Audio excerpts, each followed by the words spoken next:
Welcome back to the Black Sheep channel. I'm Black Sheep, your host.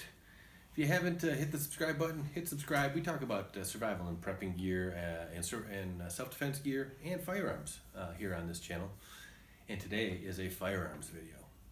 So today is a special firearms video. Today is a Glock video. The wife has purchased her first Glock, and I couldn't be prouder. Let me tell you the story. If you've been watching the channel, we've been working on getting our concealed pistol licenses here in Michigan. We need to take a class, and the wife hasn't had a lot of experience with handguns. So to make a long story short, I've talked about this in other videos. The handgun we selected for her to take her CPL test was the Taurus PT-22. And I've done a review on that video a long time ago when I first bought her the handgun and why I chose that handgun for her. You can see that video up here. I'll fly the link right up there. Okay? So because she's got small hands, she's kind of inexperienced with handguns, I ran through the 38, 357, 9mm that I had, and then the 22 that she had. And sure enough, the 22 was the only one that she could really control. So we're going to go with the Taurus PT-22. We went 2 weeks in a row to our local range, practicing, and trying to keep everything on paper. A couple hundred rounds through that little Taurus PT-22. She did fantastic. If I could slice video in here, I'd slice some video in here of her shooting that practice because I've got some of that. I'll try that. Anyhow, we go to the CPL class, okay? It's a good long, 4 hours classroom before we got to shoot. But good classroom stuff. Mark was our instructor, excellent instructor, law enforcement experience. I think he's still current law enforcement, and he was doing this on the side. But anyway, excellent instructor, packed a lot of information into a small amount of time. Pay attention when you're taking your CPL class or your concealed carry classes, wherever you are. Take notes and take full advantage of your instructor when you can, okay? Because there's a lot of information there. Anywho, we get to the shoot. We go to the range.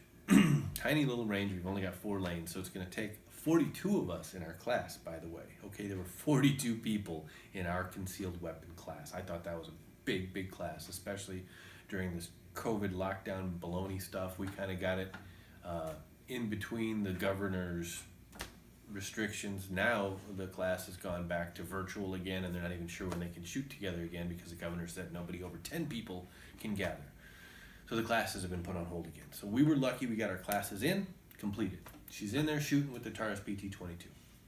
First magazine got on target okay. Loaded up the second magazine is pain in the... We ended up with only 1 magazine for the gun. The extra magazine I bought was a non-Taurus magazine, and it wasn't feeding well, so we just discarded that one. So she's just trying to reload 1 magazine at a time, taking her forever. Second mag, she had a stovepipe jam. The range officer tried a couple of shots himself to see if it was the gun or her. It jammed on him. He put the gun to the side and said, I've got a range rental that just came in today that's perfect for you in 22 LR, the Glock 44. Yeah, let me clear this for you. It is clear, of course. Oops, locker. There you go. See? Clear. Anyway, hands her the Glock 44, and she does excellent, completes her CPL class with the Glock 44, keeps everything on paper, the 30 on paper that she needed to keep on paper to pass, and came out proud as punch. And the first thing she said to me was, I like that gun. What was that I was shooting? I said, that was the Glock 44. It was so new to the range that she was the first person to shoot that, and it's a busy little range near Detroit. And it just happened to be the very first day they had the Glock 44 available, and she was the very first person to shoot it. She completed. She was proud as punch. I'm proud as punch. But she says, I like that gun. So sure enough, I went to our local gun store. Thank you, Tim, having them in stock. We only had a couple left. We put her on layaway, and we just got it out the other day. So we haven't even fired a round through her new one yet. Okay, she's fired one at the rental range to complete her CPL. She loved the sights. She was able to manipulate the slide, no problem. Reload the magazine, no problem. So let's talk about the Glock 44 for a second.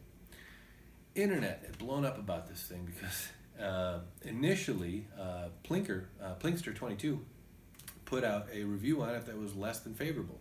He had some extremely valid points about the gun, and it didn't make it look good. Other reviewers were starting to find the same thing.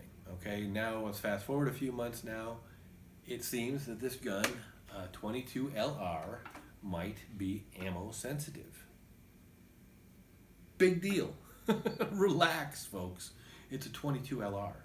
What 22 LR autoloader isn't a bit ammo sensitive? And I know a lot of you are already answering and putting it down in the comments section. As soon as I can get my hands on the Taurus TX22, I'll be running it through the paces too, because that thing looks fabulous. Is it techno wizardry, luck, the planets aligned perfectly, that thing seems to run everything they throw at it? I don't know, okay? But in a real world scenario, good guns, expensive guns, less expensive guns, more expensive guns, 22 LR is a challenge in auto loading to feed reliably, okay? So I guess in summary here, this thing likes 40 grainers. Stick with 40 grainers and you'll get Glock reliability out of your Glock 44. You go away from a 40 grainer, go 36 grainers or lighter, you may have reliability issues with your Glock. Or if you use cheap ammo, you may have reliability issues. Now, is that the Glock or is that the ammo, right?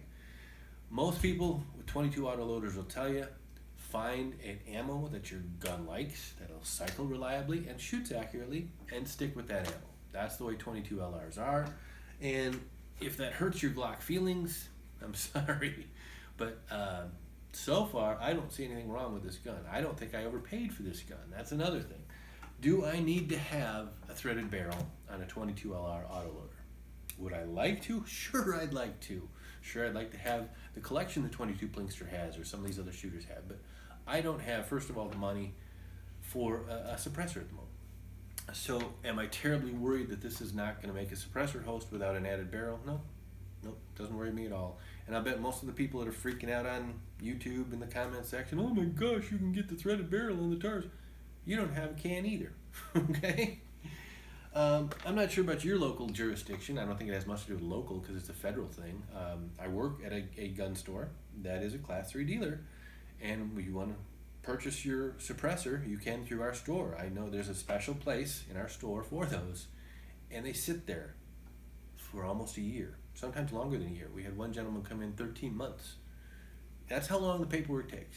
You got to pay your $200 for your tax stamp for your federal NFA item, send in your paperwork, and you wait.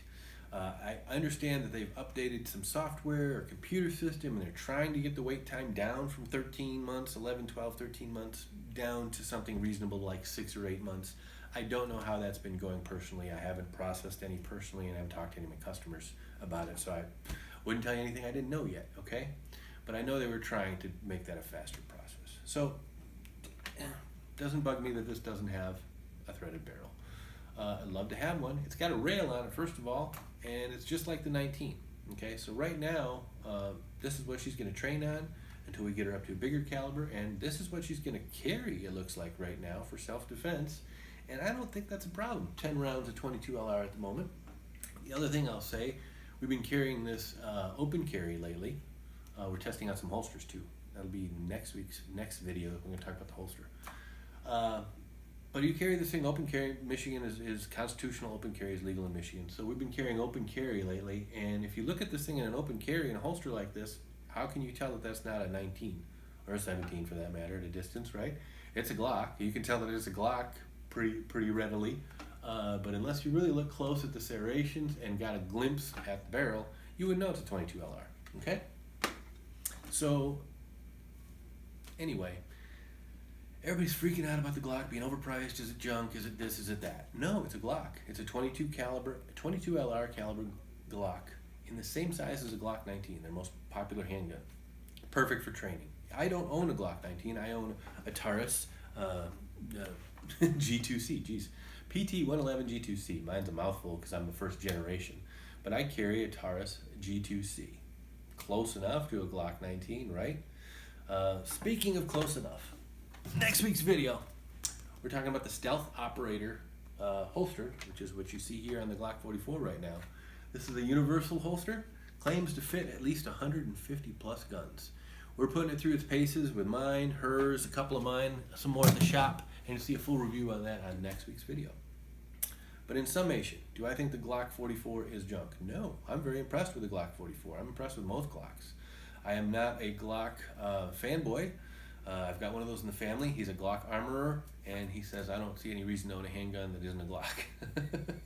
Now, I don't own a Glock yet. I've never owned a Glock. Okay, this was purchased with our own money, by the way. I don't have any sponsors on this channel. I'm not beholden to anybody on this channel, and we have no commercials on this channel. So if you haven't subscribed yet, hit the subscribe button, hit the share button, give me a thumbs up, help me out with the algorithm, leave a comment below, and we're going to talk about guns, survival, prepping, gear, and all kinds of fun stuff on this channel. So I appreciate you guys watching. Be safe out there. Stuff is getting crazy. Come back and see us next time on the Black Sheep channel.